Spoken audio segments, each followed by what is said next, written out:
Eating right can be difficult for anyone, but sometimes this is especially difficult for older adults. Meals on Wheels is a program of Council on Aging of West Florida. This program offers balanced meals for seniors who qualify in Escambia and Santa Rosa counties. Here to tell us more about this program from Council on Aging is Karen Barbee, Community Services Director. Good morning, Karen. Thank you so much for coming on the show. No problem. Nice to be here. Well, of course, you've been at Council on Aging for what now, a couple months? Mm-hmm. Kind of a newbie. How are things going? Great. I've really enjoyed coming on to Council on Aging, and everyone with the staff is great and welcoming. I've had quite a great transition. I'm glad I'm paying you to say this, right? Well, the first question is, of course, we know that as a Community Services Director, one of your programs is Meals on Wheels. Tell us a little bit about that. Well, Meals on Wheels is a government-funded program that serves meals to qualified seniors in the Escambia and Santa Rosa counties. Yeah, pretty cut and dry. Mm-hmm. But what, when those meals are delivered, what's included in that? We know that they meet the RDA requirement. Can you explain what RDA is and what the meal includes? Well, the recommended daily allowance. So that's the guidelines for what people should be eating from a nutritional standpoint. So it's a 1/3 of that. So if you have 3 meals during the day, it should be 1/3 of those requirements. But it also comes with milk, dessert, and bread. So it's delivered with those 3 things, and you know that it's a complete nutritional meal.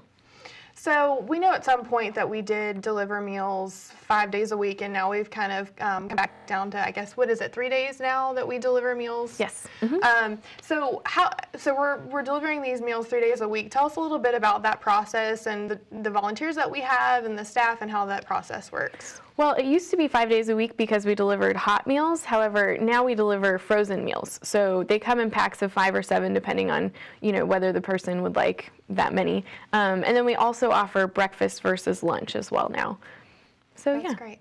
So tell us about who qualifies for the Meals on Wheels program. The Area Agency on Aging actually does the assessment process. So I can't tell you what the qualifications are. It's a variety of things that they look at. We just get the list of who we're supposed to deliver to. Okay. So, but what if, kind of what you said, what if someone doesn't meet those requirements? We do have another opportunity for those folks that don't meet those requirements. Yeah, we are willing to deliver those meals. Just if they don't qualify for the government funding, then they have to pay for those meals themselves, but we'll still offer to deliver those. We call it the private pay program at Council on Aging. Fantastic. So there's another program that we have that you also oversee, and this is one of my favorites. It's called the Senior Dining Site Program, and that's for those individuals, obviously, that aren't homebound and maybe can go out and hang out with their buddies. So tell us a little bit about the Senior Dining Site Program. So the Senior Dining Site Program is exactly what you mentioned. It's a neighborhood-based program where seniors can just go and have a noontime meal with people that are their age. So we serve lunch, and it's really more about the socialization aspect. The food is great as well, but people just appreciate the opportunity to get out of their houses and to see other seniors. Well, you said the food is great. I know they have a favorite. What's the favorite?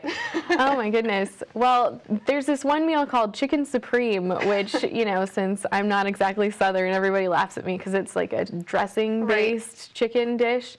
And then, of course, spaghetti is always a favorite, too. Sure. And I've also heard hamburgers are a huge hit. Yeah. So we've got a variety of things that they seem to enjoy. But I know that there's some qualifications for that as well. Tell us about that. The only qualification for that program is that they be over 60, just so that they're all in the same age group, and that's who we target our program towards. And of course, we make a very concerted effort to get some feedback from the folks that do participate with the Senior Dining Site Program. Give us some examples of what people are saying. Well, again, people like the food, from what I've heard. But the main thing is just that it's a great opportunity for those, especially at that point in your life. You can tend to be alone in your home when you haven't been for a long period, So it's a really great opportunity just to get out of the house and to see other people. The main comment I always hear when I go out to the dining sites is just that this is our family, and, that it's just a family atmosphere, and they're very welcoming, and they just enjoy being a part of it. At their site, sites too, they have lots of activities like bingo, that's a favorite, or the memory game I hear is hilarious to watch. I haven't seen that yet. But yeah, or crafts and things like that. So there's all sorts of activities, and then that family aspect as well. Yeah, and I think actually I heard a client say one time, it's so great because it takes me away from sitting at home watching the soaps all day, which, you know, I would do that too if I didn't have a job. But tell us where these sites are located. They're all over Escambia and Santa Rosa counties. We have 18. They're mostly located in community centers or senior centers. And if you would like some more information, you can look at our website and look up those sites from there. Well, you kind of tagged into that, but if viewers are interested in the Meals on Wheels program or the senior dining sites or maybe any of the other programs that you oversee, how can they get in contact with you? There's the website, so that's coawfla.org, and then there's also our office number, which is 432-1475. And again, just another plug, we always need volunteers, especially for Meals on Wheels, because, you know, if there's just a time where, you know, someone could go out and deliver meals in the mornings, then that would be very helpful, and we're always looking for volunteers for that program. Right, and what a phenomenal experience too, because, you know, I've only been here, 3 months now as well, and one of the first things I did was I went on a Meals on Wheels route, and it was such an eye-opening experience because just having an opportunity to bring a smile to somebody's face. I mean, what are you hearing from your volunteers and maybe even your staff that are doing this on a regular basis about that experience? Well, you know, part of the Meals on Wheels program is that they have to really, truly need the service in order to qualify for it. So you often find people who, you know, they're homebound, so they need, you know, that social interaction as well. So it's great being able to drop by and just say hello and see how someone's doing who doesn't really leave their home very much. It's easy to forget those people who are in that situation. Sure. And that's what's great about Meals on Wheels is that they deliver not only the food, but there's that social piece of checking in and making sure they're okay every day or each time we deliver. And I know sometimes they deliver a paper with that, so it's kind of that connection maybe to the outside world if they are homebound or maybe not able to get out as much too. Right. Yeah. So again, what was the contact information? So there's coawfla is our website.org, and then our phone number is 432-1475. Fantastic. Thank you so much, Karen. You're welcome. I'm glad to be here.